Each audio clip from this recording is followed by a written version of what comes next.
गथ'फोर फैबावदोलाय जोंहा दिनै आं मोनसेखौ फोरोंनो थांनो नागिरदों जौगानै समानथाय। जौगानै समानथाय माने क्वाड्रेटिक इकुवेशन आं सर्टै लिरदों। Q माने क्वाड्रेटिक इकुवेशन, E माने इकुवेशन, जौगानै समानथाय। दा बेखौ नायदो नोंसोरो, नैबाव आं फरायनानै खोन्थानि। सोलायस्लु x आव थानाय मोनसे जौगानै समानथाया जाबाय ax square plus bx plus c equal 0 महरनि मोनसे समानथाय जेराव a b c आ नंगुबै अनजिमा आरो a आ 0 जानो मोना। खोनासंदो नै, ax square plus bx plus c equal 0 a b c आ नंगुबै अनजिमा नंगुबै माने √2 2 3 5 -2 जायखिजाया बेबादि अनजिमाखौ √2 √5 √7 1/2 1/3 बेफोरबादि गासिबो अनजिमायानो नंगुबै अनजिमा, किन्तु नैबे a आ 0 जानो मोना। नैबे जुदि a आ 0 जायोबा, बे a आ 0 जायोबा बियो जौगानै समानथाय जाया। बे if a इक्वल 0 होमबा जोंना ओरै जायो bx प्लस c इक्वल 0 बियो हांखो जाबाय, बियो जौगानै जालिया। ओंखायनो जोंहा a आ 0 जानो मोना। बिदिन्थि हिसाबै नायदो जोङो जे समानथायाव x नि सोलायस्लुनि माना स्कुवेर थायो, देरसिन गोहो दिन्थिया पावारा 2 जायो, बेखौ जौगानाय होनना बुङो। x square plus x minus c 0 c square minus 6 plus 1 0 c square by नैबे c नि माना गैया, c आ गैया, अब्लाबो बे जौगानाय समानथाय। नैबाव bx नि मान गैया, नैबे गेजेरना गैया, नै x स्क्वायर माइनस 6x सिगांनिजों नैबेनिजोंल' दं, थेवबाबो बियो जौगानाय समानथाय। नैबेबो जौगानाय, बेबो जौगानाय, किन्तु जुदि twice x प्लस 3 बियो जौगानाय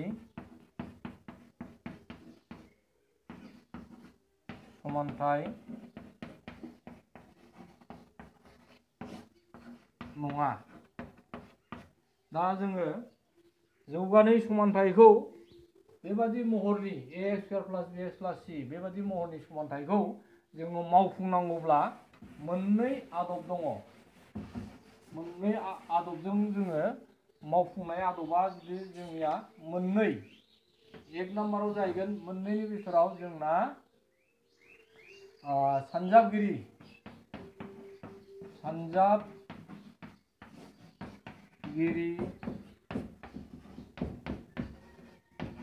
आदबजों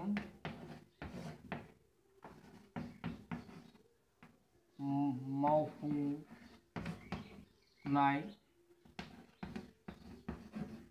बेखौ नांगौ फेक्टराइजेसन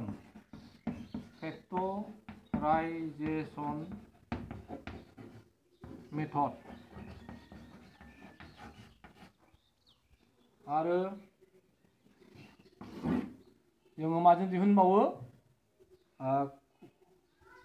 कमप्लिटिं द स्क्वायर माने ग्रोब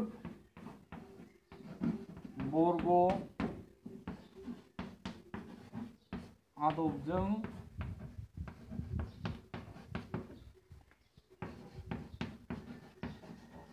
मावफुंथाय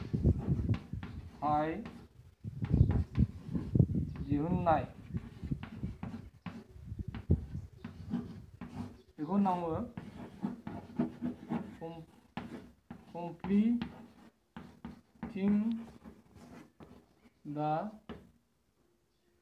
कमप्लिटिं द स्क्वायर